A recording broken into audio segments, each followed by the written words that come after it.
আল্লাহ বলে, বন্ধু আপনি এবার বলে দেন, জান্নাতের কথা শুননা যদি আমার কোনো বান্দা মনে মনে ভাবে যে আল্লাহ কথা তো ভালো, জান্নাতে তো যাওয়া দরকার, যাইতে তো মন চায়, তা আমি যে পরিমাণ গুনাহ করছি হুজুর, যে পরিমাণ নাফরমানি করছি, আমি কেমনে যাবো?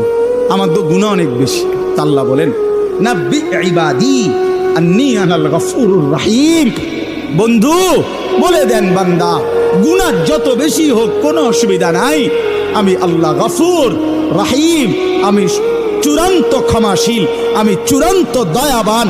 আসমান পর্যন্ত যদি গুনাহ পৌঁছে যায়, কসম আল্লাহর আমি ওয়াদা দিলাম মাফ করে দেব। শুধু গুনাহ ছেড়ে দাও, আমার কাছে ফিরে আসো, চোখের পানি ফেলে মাফ চাও, আর করবা না, ওয়াদা দাও আমি 90 বছরের গুনাহ একসাথে মাফ করে দেব। মাফ করে দেব, তোমার জন্যই তো বানাইছিলাম জান্নাত বান্দা, আমি রাখতে দিয়ে লাভ কি? আমি তো দিতেই চাই।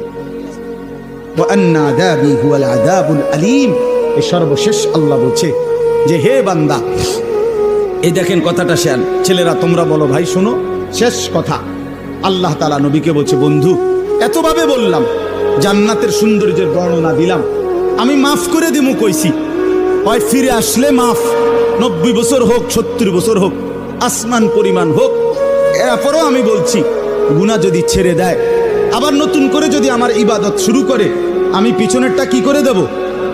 এরপরেও যদি কেউ গাদ্দারি করে, গাদ্দারামি করে, আল্লাহ বলে আমার কথা পাত্তা না দেয়, তো আপনি তারে বলে দিয়েন আন্না আযাবি হুয়াল আযাবুল আলীম। এই নাফরমান মনে রাখিস, আমি আল্লাহর আযাব কিন্তু বড়ই ভয়ানক।